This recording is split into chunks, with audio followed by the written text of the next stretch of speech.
Estamos en la ciudad de Arévalo con el cronista oficial Ricardo Guerra Sancho, que vamos a hablar de cosas muy interesantes, sobre todo de Isabel y de Ignacio y de Isabel. Ricardo, ¿qué es ser cronista oficial de una ciudad? Pues yo creo que es dedicarse a estudiar la ciudad y a investigar. Tienes que estar antes enamorado de la ciudad, porque si no, no harías estas cosas, ¿no? Rehacer la historia, porque no toda la historia que nos ha llegado está plasmada con unos visos de realidad. A veces hay que rehacer la historia, investigar y profundizar sobre documentos, sobre archivos. Yo, una de mis obsesiones es deshacer tópicos, ¿no? Donde se habla de cosas con una sencillez excesiva, es decir, hay que profundizar. Y yo, cuando me nombraron cronista de la ciudad, primero me pareció un cargo honorífico, pero muy grande para mí, porque, bueno, yo me dedicaba a Arévalo, que es lo que me gustaba. Yo no soy licenciado, pero todavía me he dedicado a la historia, porque es lo que me gusta. Pero luego me di cuenta que tenía algo que aportar. Entonces, mi dedicación es esa. Y ya después de jubilado, pues tengo más tiempo, ¿no? Entonces, yo, una cosa muy curiosa, un invierno estaba yo trabajando, un invierno salía a trabajar y me metía en casa a estudiar paleografía. Es una anécdota un poco tonta, pero como yo no sabía paleografía y yo tenía que saberla, pues para poder entrar en los libros, en los archivos y eso. Y claro, esta anécdota la he contado unas veces, y algunos amigos míos, algunos buenos maestros de paleografía, don José García ahora, por ejemplo, catedrático de Santiago, y me decía, pero bueno, ¿cuánta gente apruebo yo de paleografía y no sabe lo que tú? Una poco vanidad, pero bueno, el tema es que yo veía que en Arévalo había muchos cronicones y pocas crónicas. Y bueno, pues se me ayudando. Fue muy bien. Ricardo, ¿qué es Isabel y Arévalo? Arévalo e Isabel. Es algo muy importante. Fíjate, es que esta gran figura de nuestra historia no nació para eso. Estamos en el Triángulo de Isabel. Nace en Madrigal, una villa preciosa, con sus casas reales, pero por circunstancias de la historia viene a vivir a Arévalo cuando era niña, con su madre, a las casas reales. Y después muere en Medina, como todo el mundo sabe, Medina del Campo, la gran villa de las ferias, a sus casas reales. Toda la corte entonces era itinerante y tenía sus casas reales en todas las ciudades y villas principales de Castilla. Y es importante porque en Arévalo, de niña, inició su formación. Es lo que luego la definiría ese gran personaje. Y ese carácter, ¿no? Esa impronta de la austeridad. Y por eso este triángulo isabelino es fundamental, es de ese personaje tan señero. Que traspasa la historia y los tiempos. Es una mujer adelantada totalmente a su tiempo. Totalmente. Estamos en la iglesia de Santa María la Mayor, una iglesia mudéjar de los siglos XII-XIII, como casi todo el mudéjar de nuestra comarca, una de aquellas 11 parroquias que hubo en el Arévalo medieval. Ha sido restaurada recientemente y se descubrieron estas maravillosas pinturas. Estamos aquí porque quizá esta iglesia sea la que se conserva más como debía de estar y de ser en la época de Isabel. Una iglesia prototipo del mudéjar de Arévalo, una sola nave con su tramo recto y su ábside. El coro con ese bajo coro mudéjar.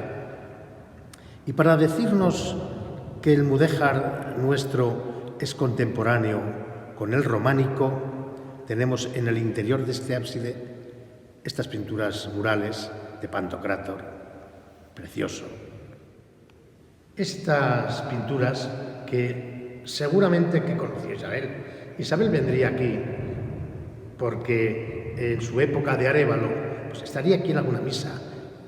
Tengamos en cuenta que esta iglesia estaba muy cerca del palacio, pegada al consistorio antiguo, y ella tiene episodios de su niñez en esta plaza de la villa, donde está enclavada esta iglesia.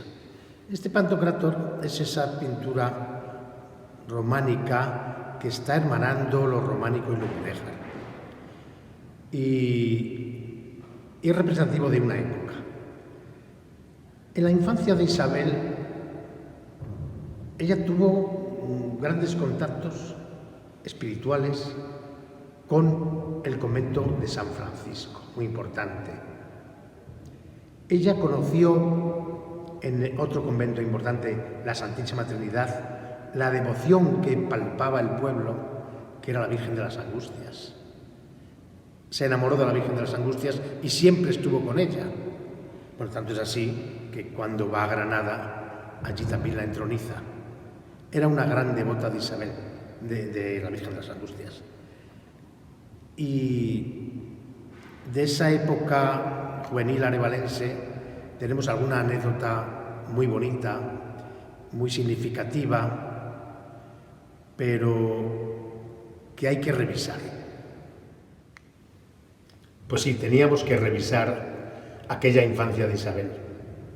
Isabel no estaba previsto que fuera reina, pero su educación estaba encaminada, como entonces era en la corte, para que fuera esposa de algún rey, en fin, esas alianzas que se estiraban.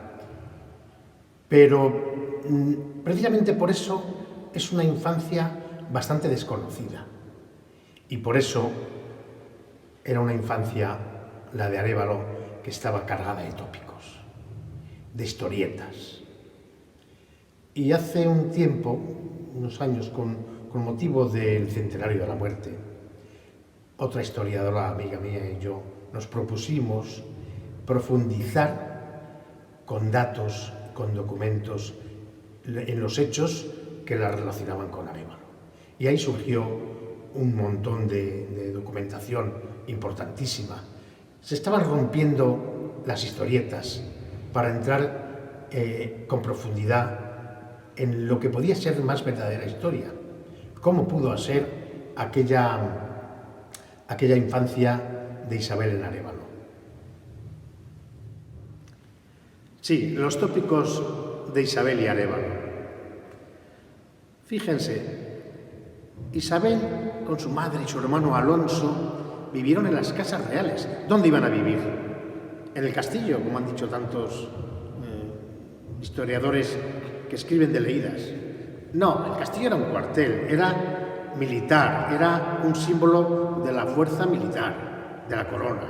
No, Isabel en las casas reales, un caserón que se construye con el primer trastámara, Enrique II, por el que pasaron prácticamente todos los miembros de aquella dinastía castellana.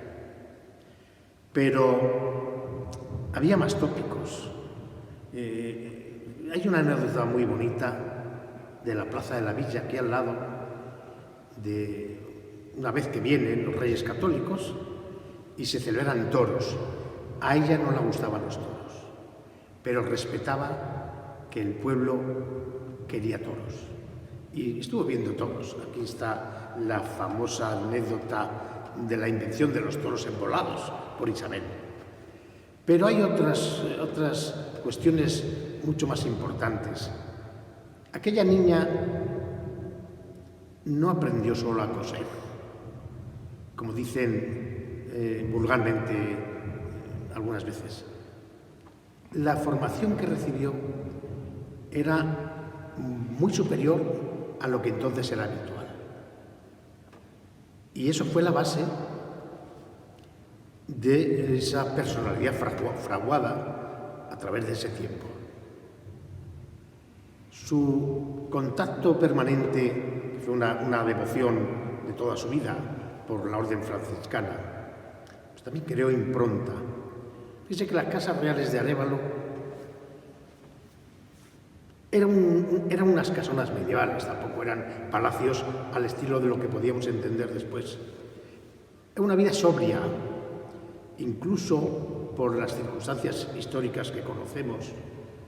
Fueron hasta casi humildes, no con toda la dotación económica que el padre había dictado en su testamento. Pero todas aquellas adversidades, aquella vida sencilla en esta villa medieval, formaron parte de esa formación recia y de esa impronta y de esa personalidad tan importante.